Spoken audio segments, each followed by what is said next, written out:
All right, good afternoon. Welcome back for another video with some Volkswagen content. And just got off work, so now we're gonna come and work in the garage.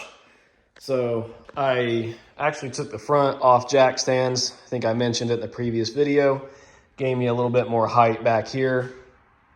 So basically what I'm gonna do, well, that'll give me more room to get the engine out from underneath it when I actually get it down.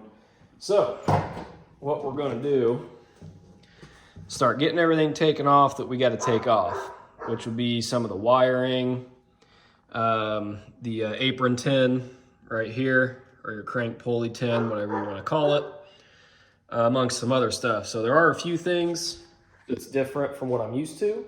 So we'll take some pictures of that stuff, and then that way I have it and can remember how it goes and or change it in the future. Okay, I didn't end up filming because my phone's almost dead, but some people have cobbled this together and we almost got it out. Some bolts were fighting us and someone added an oil cooler, so I had to take that off. And it's almost ready to come out, so we'll set you up on a little time lapse here, and me and my cousin are gonna get this thing yanked out.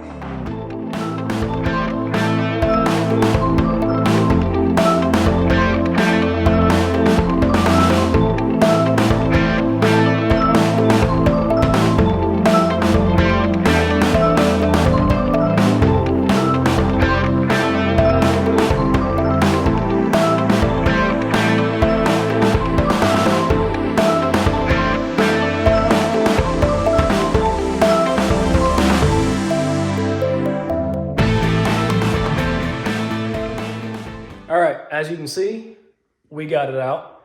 I didn't film right after because we were starving and we got something to eat.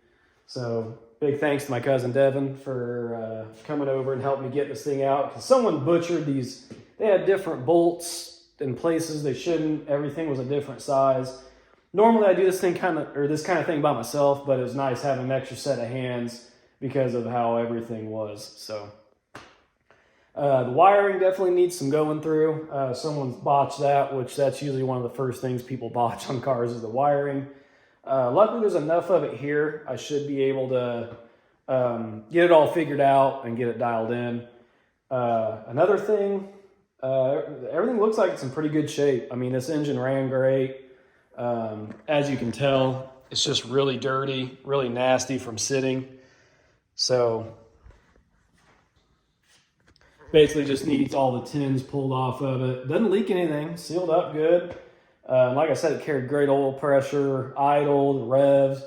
I mean, it's a good running little engine. So basically just a clean up and a tune up, repaint some things, and the thing will be good to go. But another thing to point out, if you guys are ever getting these air-cooled Volkswagens or whatever, and they've been sitting, and you say you get it running, want to drive it, if it's been sitting somewhere, more than likely there's mice. And when you do, they always pack material in on top of the cylinders, sometimes even in between the engine tins up above your jugs, which blocks the cooling fans. So here's a bunch of stuff I pulled out.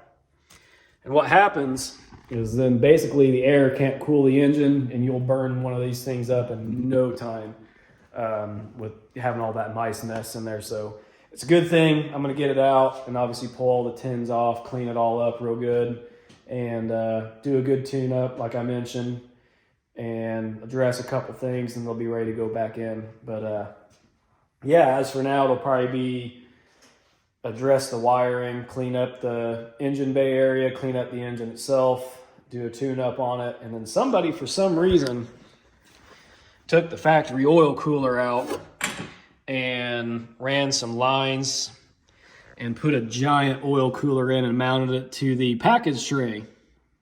So this car was from South Carolina, North or South Carolina. So I bet it was pretty dang hot and they wanted a better oil cooler. So they went that route.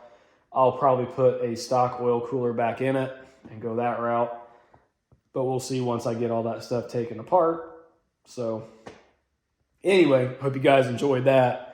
I'm not sure if I'll throw this in with another video or what I'll be doing. I may include some on the other car. I'm not sure what I'll do, but I'm sure in the next clip we will know. Okay, back out here in the garage, and I kind of slid the engine back out because I need to get some things cleaned up. So I think what I'm gonna do is take the shop vac and clean this turd out, get all the debris out, anything I can physically see. And then when it gets warmer out, I'll probably take it outside and blow the thing out. And same with this package tray area and the rear apron and stuff. I think I'm gonna go ahead and use a shop vac, clean it up, clean the floor up, and then we'll see what we got after. And that should be a good stopping point for this car for now. So I can assess what parts I need and basically everything we need to get this thing run worthy besides cleaning it up and painting it. So let's go ahead and get this thing cleaned up.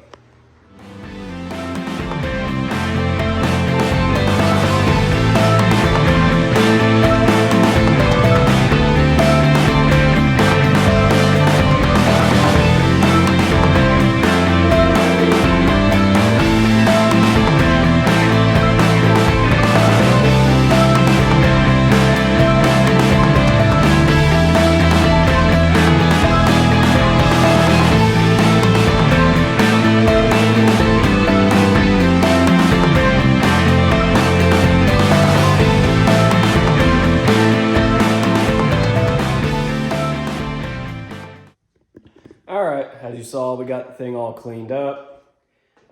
Doesn't look like I really did a whole lot, but we got some of the original heat / sound deadening material out. Still needs some actual cleaning, but just got all the crap swept out of there. So there you can see some of it over here. Believe it or not, all of it's still intact. As for the engine goes, got some of the major stuff off of it. I think like I mentioned in the previous clip, we will take that thing outside, turn the air compressor on, and really blow that thing out good. And then I'll be ready to start pulling all the engine tins off of it. And the main reason I wanted to get this stuff all cleaned out is the oil cooler lines were still leaking. So I cleaned it all out, got some cardboard underneath there so those things can leak and just be on the cardboard. Anyway, then I went through the attic and remembered some of the parts I had. So I had bought a lot of Volkswagen parts like, I don't know, 8 years ago or so. And I think I've mentioned I used to never really work on Beetles past 64. And all this stuff was kind of for later model Beetles.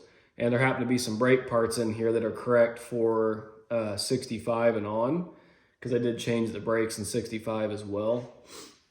So I got wheel cylinders, some shoes. I think I got the shoes for the front and the back. And I think I have wheel cylinders for rear. Got the rear wheel cylinders, got to get the fronts. I got like throttle cable, just some basic parts. Luckily I got most of the stuff to get the brakes going. And this car does have the original early open cased wheel bearings, which are very prone for blowing out. So we will convert this car to a new roller bearing style, which is pretty affordable. So we're definitely going to do that. But anyway, that's all we're going to get done on this video. It wasn't a whole heck of a lot. Hopefully when I get more time and we're back on this, we'll be getting into getting that engine, all the tin and everything torn down. So that way we can get to getting everything prepped and ready for repainting and get the thing cleaned up and tuned up, and then be jumping on to probably the brake system as well as the fuel lines. So hope you guys enjoyed this video. I know it was pretty short, but kind of the first video of getting this thing introduced on the channel and getting it built. Like I said, we'll have more for the next video where it'll actually be a little bit longer, but I figure this would be a good first video, getting the engine out, getting some stuff cleaned up, and kind of assessing where we're at. So anyway, hope you guys enjoyed it. We'll see you in the next video. Remember to like, comment, and subscribe, and we're out.